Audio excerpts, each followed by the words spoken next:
दोस्तों, क्या आपको मालूम है कि आपका वजन दुनिया के अलग अलग पार्ट के अंदर अलग अलग हो सकता है। दरअसल कनाडा के हुडसन बे एरिया के अंदर आपका वजन कम होगा, या फिर क्यूबेक के अंदर चले जाओ, वहां पर भी आपका वजन कम होगा, क्योंकि वहां पर दुनिया के दूसरे पार्ट्स के मुकाबले में कम ग्रेविटी है, जिसकी वजह से आपका वजन वहां पर कम दिखता है वेट स्केल के अंदर। दोस्तों, आज के वक्त में सारी दुनिया प्लास्टिक पोल्यूशन से परेशान है। समुद्र के हर पार्ट के अंदर आपको प्लास्टिक पोल्यूशन मिल जाएगा, जिसकी वजह से जो समुद्री लाइफ है वो भी काफ़ी ज़्यादा हर्ट हो रही है। उसकी वजह से माइक्रो प्लास्टिक उनकी बॉडी के अंदर भी पाया जा रहा है। लेकिन एक वक्त ऐसा होता था कि जब प्लास्टिक और पेट्रोलियम से बनने वाले प्रोडक्ट्स को एनवायरमेंटल फ्रेंडली माना जाता था कि इसकी वजह से बहुत से क्रीचर्स की जान बच रही है, जैसे कि वेल्स की, एलिफेंट की, टर्टल की और दूसरे कई सारे जानवर हैं जिनको मारने के बाद में इंसान उनसे मटेरियल वगैरह बना लिया करता था अपने लिए। लेकिन इसके बाद में प्लास्टिक आया, पेट्रोलियम वाले प्रोडक्ट आए और इन सब से मिला मिलू के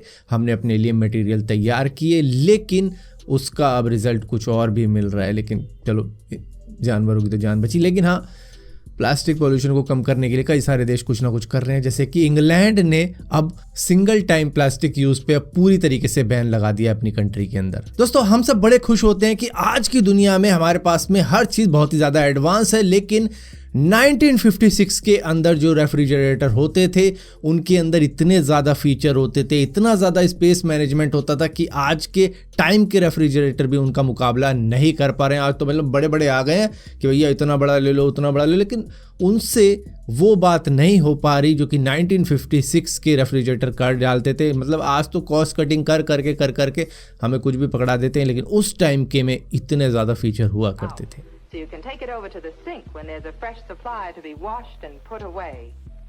But that's just the door. Think of all you can store in here on these big firm shelves that roll all the way up to you, so you can get at the food and back without moving anything in front.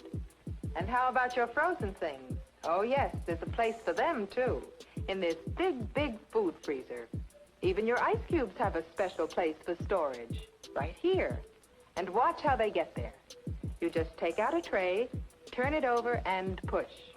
You get a shower of ice cubes all frosty dry and दोस्तों, traffic jam तो दुनिया में हर जगह लग जाता है और कई बार आपने देखा होगा कि मतलब इमरजेंसी व्हीकल या एम्बुलेंस कह लो, वो पीछे रहते हैं, उन तक को जगह नहीं मिलती। लेकिन जर्मनी के लॉ के हिसाब से वहां पर ऐसा बिल्कुल भी नहीं है, क्योंकि जैसे ही वहां पर ट्रैफिक जाम होता है या फिर ट्रैफिक स्लो हो जाता है तो वहां पर हर एक गाड़ी वाले का फर्ज होता है कि वो लेफ्ट या राइट हो जाए और बीच में एक खाली स्पेस रखे, चाहे इमरजेंसी व्हीकल पीछे हो या ना हो, लेकिन उनके लिए स्पेस बना के रखना पड़ेगा, वरना चालान कट जाएगा वहां पे। और ये उनको तब तक करना पड़ता है जब तक पूरी तरीके से ट्रैफिक खुल ना जाए। मतलब व्हीकल की स्पीड बढ़ जाती है तो वो ऑटोमेटिकली जगह बना लेते हैं, लेकिन अगर नहीं है तो लेफ्ट राइट होना ही पड़ेगा। दोस्तों, यूएस और कनाडा के अंदर हिटलर को काफी ज्यादा हेट किया जाता है और हिटलर के साथ में जुड़ा हुआ है स्वास्तिक।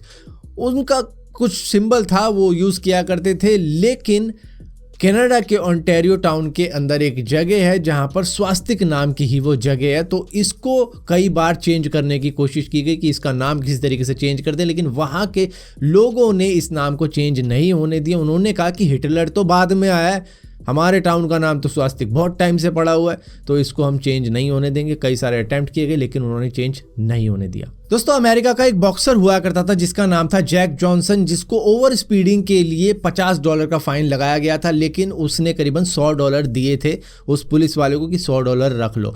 जिसके बाद में उसने कहा कि मेरे पास चेंज नहीं है, तो उसने कहा फिर भी रख लो, क्योंकि वापस आते हुए मैं सेम स्पीड पे ही निकलूंगा।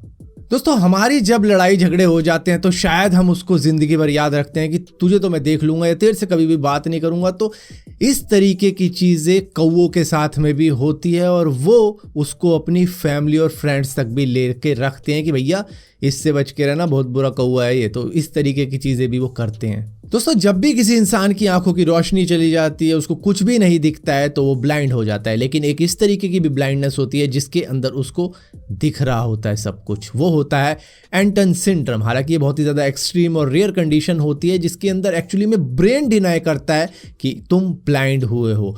वो उसको विजुअल्स दिखाता रहता है कि भैया सामने ये चीज़ है, वो चीज़ है, और वो उसी के अंदर खोया रहता है, जबकि सामने वाले बंदे जो भी आसपास में है उनके लिए तो रियलिटी कुछ और ही है, लेकिन इस पेशेंट के साथ में होता ये है कि उसको कुछ और ही चीज़ें दिख रही होती हैं, वो इमेजिनेशन में जी रहा होता है कि सामने ये है वो है, और जिसकी वजह से वो देख तो रहा होता है लेकिन एक्चुअली में वो ब्लाइंड होता है।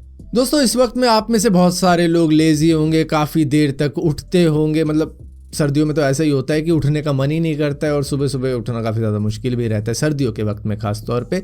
लेकिन साइंटिस्ट का मानना है कि लेजीनेस इंटेलिजेंस की एक निशानी है, कि मतलब जितने भी लेजी लोग हैं वो एक्चुअली में होते बहुत ज़्यादा इंटेलिजेंट हैं लेकिन यूज़ नहीं करते ब्रेन का।